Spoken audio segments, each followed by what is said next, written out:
시청자 여러분 안녕하십니까? 7월 19일 수요일 JCM 모닝뉴스입니다.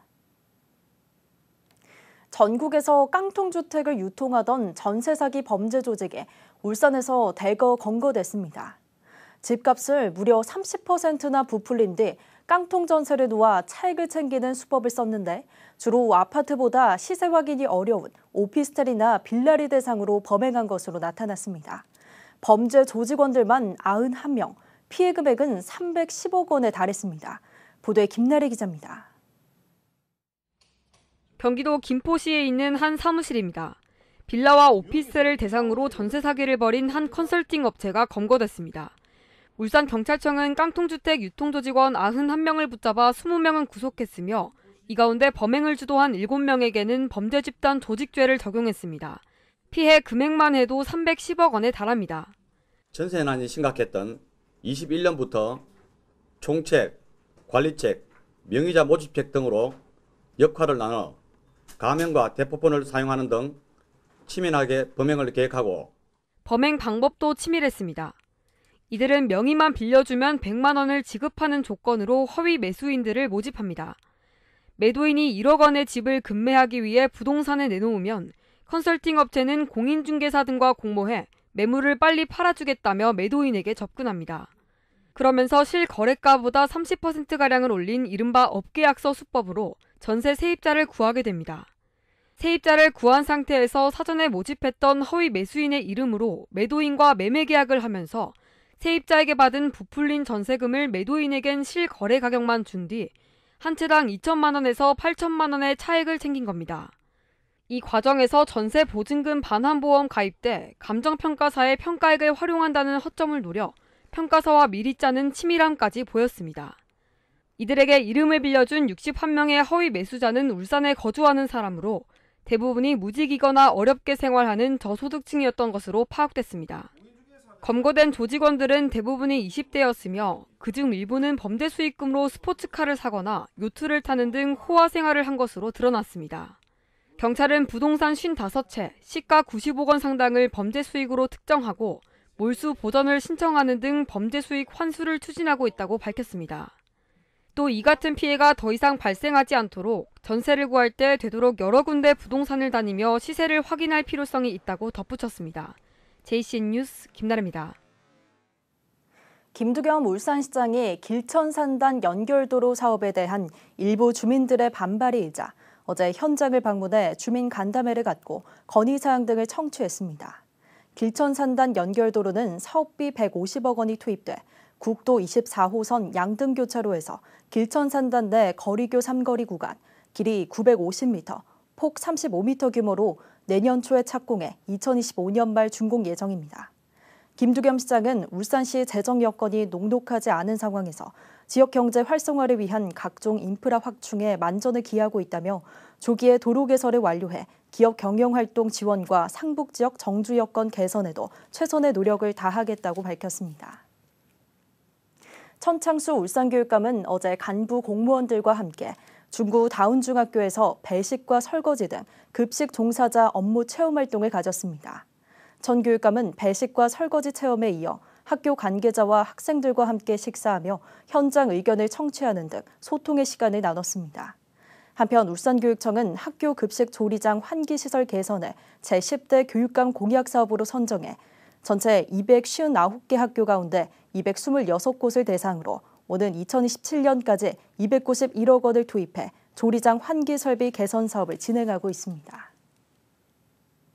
울산시가 지역 주요 현안에 대한 국비 확보를 위해 기획재정부를 집중 공략하고 나섰습니다.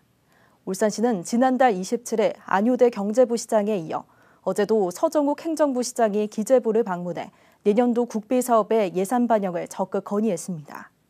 서정욱 행정부 시장은 기후환경 예산과와 국토교통 예산과 안전예산과 등 주요 심의부서 8곳을 방문해 울산 지역 핵심 사업에 대한 국비 지원의 당위성을 설명하고 2024년도 국가 예산에 최대한 반영해 줄 것을 요청했습니다. 더불어민주당 울산시장의 을 지키는 민생실천위원회는 어제 실외 프레스센터에서 기자회견을 갖고 울산 시내버스 요금 인상에 반대 입장을 밝히고 버스 준공영제 추진을 촉구했습니다. 이들은 울산시가 8월부터 일방적으로 추진하기로 한 대중교통 요금 인상 계획을 반대하며 요금 인상 전에 먼저 중공영제부터 도입하고 예산과 인력의 낭비를 없앨 방안부터 마련해야 한다고 주장했습니다. 울산경제일자리진흥원장 임용 후보자인 김철준 전 울산 원예농협조합장에 대한 제2차 인사청문 특별위원회가 어제 실회 운영위원회 회의실에서 열렸습니다. 인사청문회는 홍유준 운영위원장을 비롯해 김종훈 부위원장과 강대길, 안수일, 권태우 의원이 참석한 가운데 후보자 자기소개와 직무수행 계획 발표, 후보자 검증 질의답변 순으로 진행됐습니다. 위원들은 회의에서 김 후보의 경영 능력과 전문성, 정책 현안과 도덕성 등에 대해 질의하며 세밀한 검증을 했습니다. 울산경제일자리진흥원장 임용 후보자 인사청문 경과 보고서는 오늘 제3차 인사청문 특별위원회에서 채택 여부가 결정될 예정입니다. 울산시의회 의원연구단체 울산지역경제연구회는 어제 의회 다목적 회의실에서 정책연구 용역 착수 보고회를 개최했습니다. 한국유통과학연구소가 수행하는 이번 용역에서는 울산의 핵심 관광자원인 태화강 국가정원과 인근 태화시장을 연계한 지역 상권 활성화 방안과 태화강역을 중심으로 한 역세권 개발 방안을 모색합니다. 진보 성향 시민단체의 연합체인 민주시민교육지키기 울산연대회의는 어제 실외 프레스센터에서 기자회견을 갖고 실회 교육위원회의 학교 민주시민교육 활성화 조례 폐지안을 철회할 것을 촉구했습니다. 이들은 조례 폐지안을 지금이라도 철회하고 실회가 당당히 시민들의 의견을 대변하게 촉구한다고 주장했습니다. 울산시의회 교육위원회는 오늘 울산교육청 학교 민주시민교육 활성화 조례 폐지 조례안을 상정해 조례 폐지 여부를 다룰 예정입니다. 국내 최초 하이브리드 전기 추진 선박으로 주목받고 있는 울산 태화호에 계류장 설치를 놓고 지자체 간 갈등이 예고되고 있습니다. 울산시는 자율운항 선박 실증과 연구개발, 관광 등을 수행하기 위해 장생포항을 적극 검토하고 있는 데 반해 남구청은 태화호가 고래관광 활성화에 도움이 되지 않는다는 입장입니다. 전우수 기자가 보도합니다. 울산시가 지난해 11월 국내 최초로 하이브리드 전기 추진 선박을 건조해 운영에 들어갔습니다. 울산 태화호로 명명된 이 배는 국내 최초 직류 기반의 LNG와 디젤류 선택 운전이 가능한 이중 연료 엔진 체계를 바탕으로 저탄소 고효율 기술이 적용된 최첨단 스마트 선박입니다. 울산시는 울산 태화호가 조선해양산업의 새로운 미래 먹거리인 친환경 고성능 선박의 국산화 성공이라는 데 큰 의미를 뒀습니다. 울산시는 중소기업들의 기자재 테스트 지원을 통한 판로 개척과 조선해양 관련 대학생과 재직자 교육, 해양관광 활성화라는 다목적 용도로 울산 태화호를 활용할 방침입니다. 울산 태화호는 조선해양산업 육성유의 R&D 선박으로 건조가 시작되었습니다. 이와의 활용 방법은 연구, 실증, 교육, 관광 4가지 컨셉으로 운영할 계획입니다. 현재 울산 태화호는 울산 신항 민간부대인 동방부대를 임시 계류장으로 사용 중입니다. 울산시는 울산 태화호를 연안 관광 유람선으로 활용하기로 하고 고래문화 특구인 남구 장생포항에 관광객 승선용 전용 계류장을 추진 중입니다. 남구 장생포 고래박물관과 연접한 곳으로 길이 110m, 폭 19m 규모로 투입 예산은 110억 원입니다.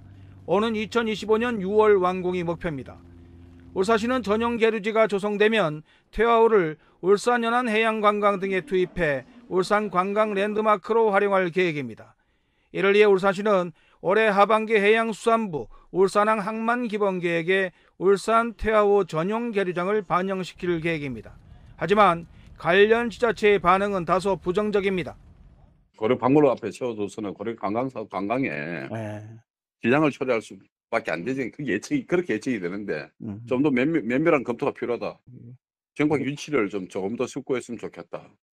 게다가 태화호가 선체는 크지만 탑승객 규모도 적은 데다 장생포항 내 안전 문제도 우려되고 있습니다. 울산시와 남구청이 해양관광이라는 동일한 목적을 두고 동상이목을 꾸고 있는 모양새입니다. 지자체 간 지혜가 필요한 대목입니다. JCN 뉴스 전우수입니다. 울산시가 공동주택 품질 점검단을 통해 올해 상반기 신축 공동주택을 대상으로 품질 점검을 시행한 결과 총 760건의 하자를 발견한 것으로 집계됐습니다. 이번 점검은 30세대 이상 민간 신축 공동주택 14개 단지 총 6,373세대를 대상으로 실시됐으며 점검 결과 콘크리트 균열과 벽체 누수, 철근 이음 등 중대한 하자부터 미장 불량 같은 일반적인 하자까지 총 760건을 발견해 시정을 요청했습니다. 울산시 공동주택 품질 점검단은 공용 부분 시공 상태에 대한 전문적인 점검으로 하자 관련 분쟁을 줄이고 입주 예정자들의 주거 만족도를 높이기 위해 지난 2018년부터 주택 건설 관련 전문가 57명으로 구성돼 운영되고 있습니다. 국민의힘 이채익 의원이 어제 열린 국회 본회의에서 이 의원이 발의한 예술인 복지법 개정안이 수정 통과됐다고 밝혔습니다. 통과된 개정안에는 예술활동을 확인하지 않은 사람도 예술인 정의에 포함하고 기관 등이 예술인의 예술활동 확인을 위해 필요한 경우 예술활동 증명사항과 개인정보를 공유할 수 있도록 했습니다. 한편 지난 10일 국민의힘 시당운영위원회에서 차기 시당위원장으로 선출됐던 이채익 의원은 어제 당 최고위원회의에서 전국 시도당 위원장 선출 승인을 의결함에 따라 이날부터 시당위원장의 임기를 시작했습니다. 남구도시관리공단이 국민권익위에 공공기관 국민신문고 민원처리 실태점검에서 최우수 등급인 가등급을 달성했습니다. 이번 점검은 공공기관 212곳에 국민신문고 민원처리 실태를 확인하는 평가로 남구도시관리공단은 처리기간 준수율과 이송 신속도 항목에서 100%를 달성해 가등급을 받았습니다. 가등급은 상위 10%에 부여하는 등급으로 울산에서는 유일하게 남구도시관리공단이 가등급을 받았습니다. 울산문화관광재단이 영유아 부모 전용 영화관 조성 사업의 일환으로 엄빠극장을 오는 7월 5째 주부터 8월 3째 주까지 지역 3개 영화관에서 총 10일을 추진한다고 밝혔습니다. 엄빠극장은 행정안전부와 울산시가 추진하는 지역문제 해결 플랫폼 공모에 선정된 사업으로 육아하기 좋은 도시 울산으로 도시 이미지를 전환하기 위한 영유아 부모 대상 여가문화 향유기획 프로젝트입니다. 엄빠극장은 만 0세부터 만 5세에 아이를 동반한 부모라면 누구나 무료로 최신 영화를 관람할 수 있습니다. 관람 신청은 24일 월요일까지 선착순으로 신청 가능하며 울산문화관광재단 누리집에서 확인할 수 있습니다. 울산교육청은 어제 남구 울산과학관 빅뱅홀과 울산교육연구정보원에서 고등학교 학생부 업무 담당 교사 100여 명을 대상으로 학생부 서술형 항목 기재 역량 강화 연수를 진행했습니다. 올해 처음 마련된 이번 연수는 고등학교 국어와 수학, 영어, 사회과학 등 5개 교과에 대한 교과 세특, 즉 세부 능력과 특기사항 기재를 중심으로 진행됐습니다. 연수에 참석한 교사들은 소속 학교에 돌아가 전달 연수를 실시할 계획입니다. 유니스트 생명과학과 권형무 교수팀이 연세대학교 신장내과 양재석 교수팀과 함께 톤 EBP라는 단백질이 루푸스와 신장염 발생을 촉진한다는 사실을 밝혀냈습니다. 권 교수팀은 단백질이 만성 자가 면역 질환인 루푸스와 신장염 발생을 촉진한다는 사실을 밝혀낸 것으로 루푸스 발생의 원인과 새로운 치료제 개발을 위한 단서를 제시할 것으로 기대됩니다. 이번 연구는 신장병 관련 최상위 국제학술제 국제신장저널의 온라인 공개와 함께 7월 1일 출판됐습니다. 남구 지역의 여름철 폭염을 대비한 쿨링포그 시설이 새롭게 조성됐습니다. 쿨링포그는 미세한 안개를 분사해 주변 온도를 낮추고 미세먼지를 저감하는 시설로 구례 생태체험관과 서남 호수공원, 삼산 디자인거리와 무거천 등 4곳에 설치됐습니다. 쿨링포그는 오전 10시부터 저녁 8시까지 기온이 28도가 넘으면 자동으로 가동되고 습도가 높거나 기온이 26도 아래일 땐 꺼지며 야간에는 경관 조명으로 활용될 계획입니다. 한국콘텐츠진흥원과 울산정보산업진흥원이 주관한 2023 제1회 울산 콘텐츠 네트워킹 페스타가 어제 울산 롯데호텔에서 개최됐습니다. 이번 페스타는 게임, 웹툰, 실감 콘텐츠 등 콘텐츠 기업 대표와 임직원, 예비 창작자, 일반 시민 등 다양한 사람들이 콘텐츠 산업을 이해하고 함께 즐기기 위한 취지로 마련됐습니다. 울산정보산업진흥원 구자록 원장은 이번 울산 콘텐츠 네트워킹 페스타를 통해 콘텐츠 공급자와 수요자가 모두 어우러지는 콘텐츠 네트워크가 형성되는 계기가 됐으면 좋겠다고 말했습니다. JCM 모닝뉴스를 마칩니다. 함께해 주신 여러분 고맙습니다.